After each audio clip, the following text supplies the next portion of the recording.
ATV, la télé, c'est nous.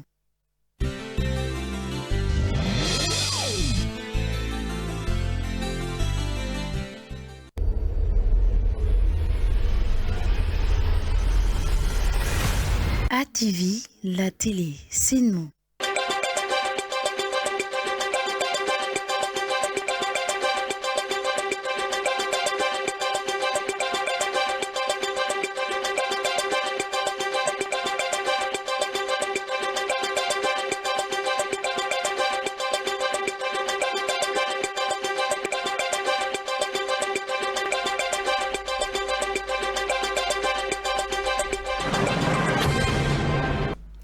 Il est 20h45 sur ATV. Mesdames et messieurs, bonsoir et bienvenue dans ce journal.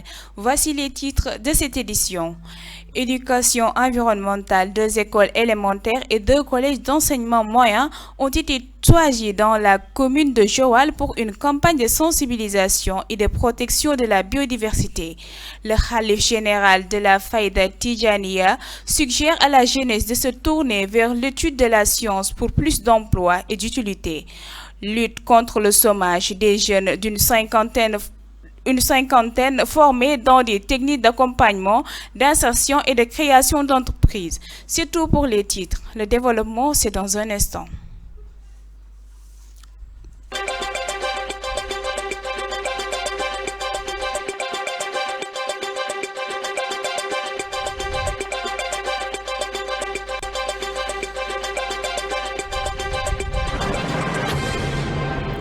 Comme je le disais tantôt dans les titres, dans le cadre de l'éducation environnementale, 2 écoles élémentaires et 2 collèges d'enseignement moyen ont été choisis dans la commune de Joal pour une campagne de sensibilisation et de protection de la biodiversité.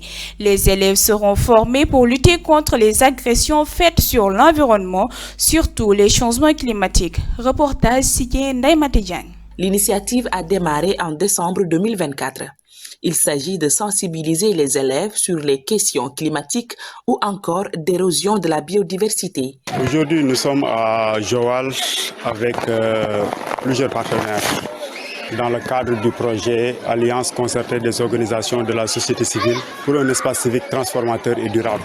Donc c'est la première à Joal et on va le poursuivre dans les 5 autres communes d'intervention du projet pour sensibiliser les CM1 et les CM2 sur 2 outils puissants. Un outil sur la FEST climat et un outil sur la FEST biodiversité. C'est des phénomènes aujourd'hui qui touchent le monde, les aspects de climat, mais les aspects aussi d'érosion de la biodiversité. Le lancement à Joal concerne 4 écoles, 2 CM et 2 écoles élémentaires, dont celle de Sancho 3 où nous sommes présentement.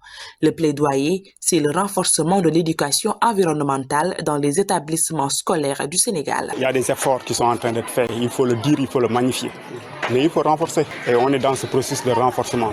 Et vraiment, on lance cette initiative, mais l'idée vraiment, c'est de porter le plaidoyer auprès de l'inspection, auprès des IA, pour que l'éducation environnementale soit mieux mise dans les curricula et enseignée au niveau des écoles. La direction des aires marines communautaires protégées accompagne ces activités.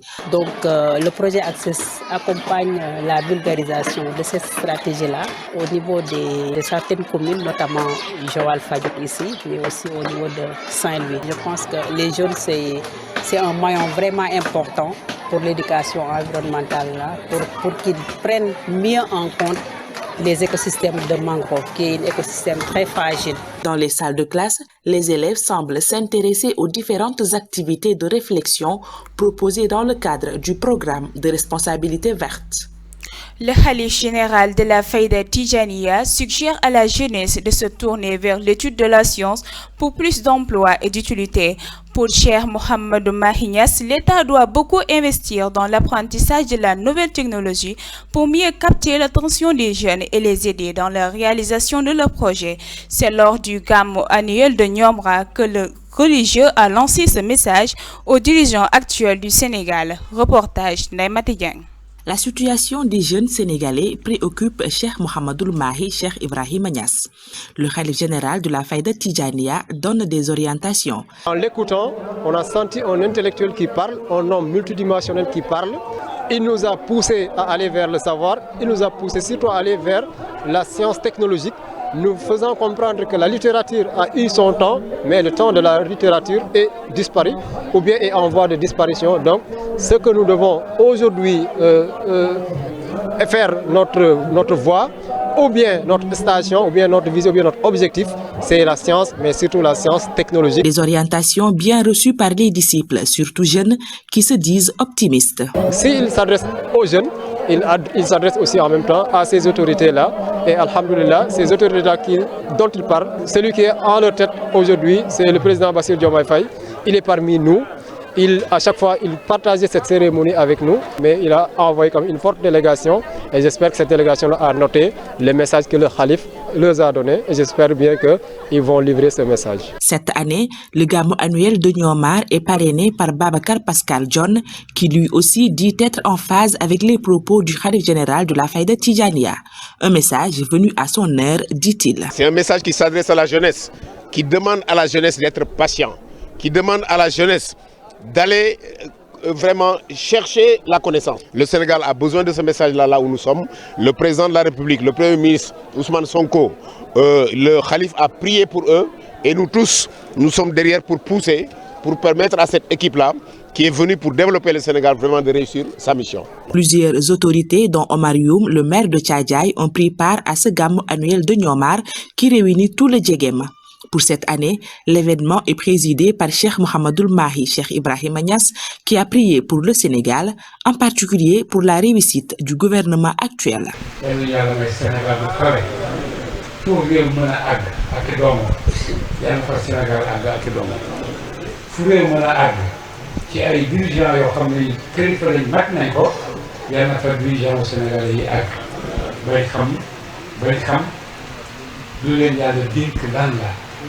ñu gis ko ci ñoom itam ñu gis ko ci ñun ndax gouvernement kese mënta dem peuple kese mënta dem.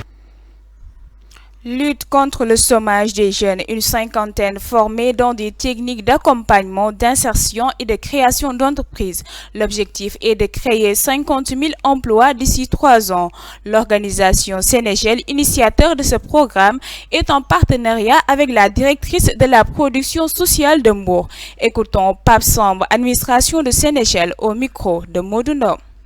On a développé un programme de formation qui s'appelle la formation des facilitateurs en insertion professionnelle et création d'entreprises, étant donné qu'on traite le chômage des jeunes comme une pathologie. On se dit que vraiment, pour régler le problème du chômage des jeunes, il faut des facilitateurs ou des formateurs qui pourront accompagner ces jeunes, tenir leur main. Notre approche, ce n'est pas juste une formation de 3 ou 4 jours. Après la formation de bootcamp en entrepreneuriat, en leadership et en impact social de 4 jours, il y a ce qu'on appelle programme d'accompagnement en mentorat et en coaching de 8 semaines, avec des modules très définis, avec des mentors, avec des coachs, avec des experts, avec des organisations et les partenaires de mise en œuvre.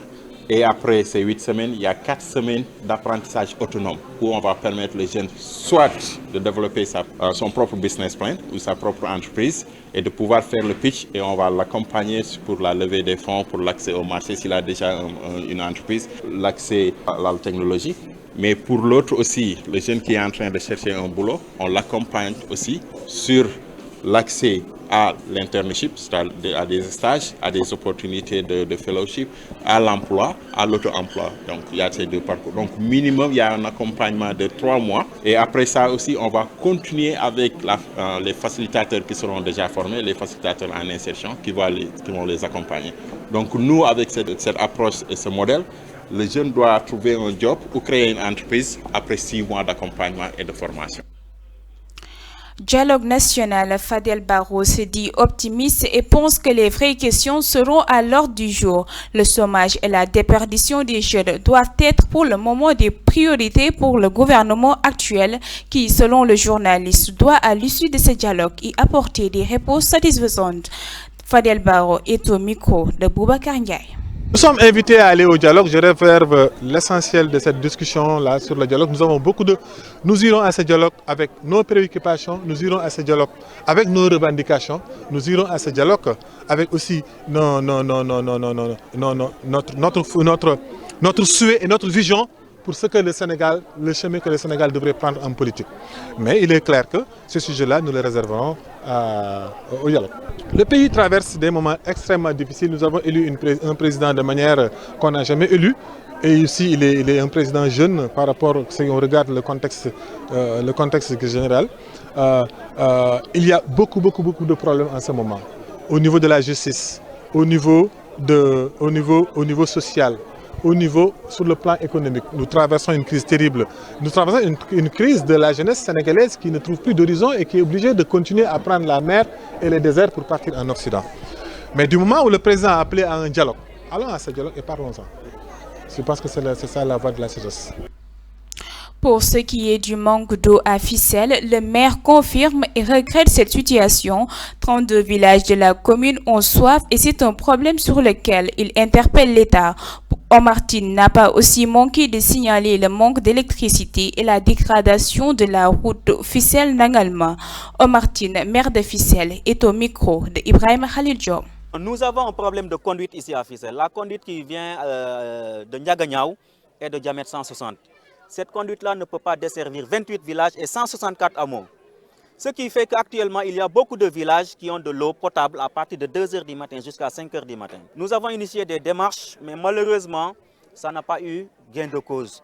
Nous renouvelons notre demande aussi et profitons de cette rencontre-là pour demander de l'appui encore du ministre de l'Hydraulique pour qu'elle puisse vraiment venir en aide à la population de Fissel qui a tant besoin de cette eau-là. Nous avons tout fait. Actuellement, j'ai 32 km d'extension hydraulique. Mais même si on réalise cette extension-là, c'est comme si nous avons enterré des millions parce qu'il n'y aura pas d'eau. C'est un peu difficile, mais nous ne pouvons pas rester aussi parce que les populations vont dire qu'ils n'ont rien fait. Donc là aussi, nous tendons la main au gouvernement, au ministre de l'Hydraulique, à l'OFOR et à la CO pour qu'ils nous viennent le plus tôt possible en aide pour que ces populations puissent avoir vraiment accès à l'eau potable. Quand vous veniez, vous avez trouvé une route en état vraiment de dégradation. Et les populations voyagent. Donc si on nous fait cette route-là qui va jusqu'à Ndangalma, aller à Thiès, tu le fais en 1 heure de temps. Aller à Touba, tu le fais en 1 heure et demie. Donc Fissel est un carrefour. Mais malheureusement, nous n'avons pas les moyens ou bien nous n'avions pas les autorités pour nous aider à réaliser toutes ces démarches-là. Violences faites aux enfants et aux femmes, l'association juriste du Sénégalais Sigil Jigen et le collectif Dafadoy sont aujourd'hui à Mbour pour travailler les manquements des lois déjà adoptées. Le constat est que leurs applications font toujours défaut et pour ces organisations, il faut améliorer la communication faite sur ces lois. Écoutons Aminata Fall, présidente AJS, au micro de Famanoy. Si on se fonde sur les statistiques de l'ANSD, le dernier rapport, la dernière enquête qui a été faite en 2024, bouclée en novembre 2024, révèle que plus de 15%, 14% quelques de femmes font aujourd'hui l'objet de violences ou ont connu des violences au cours de leur vie au moins une fois. Et plus de 3%, 2 et quelques pourcents de ces femmes ont connu ce qu'on appelle des violences sévères. Au-delà des statistiques que nous avons bien sûr dans nos boutiques de droit, mais de manière générale sur un plan national, ce sont les statistiques que je peux donner.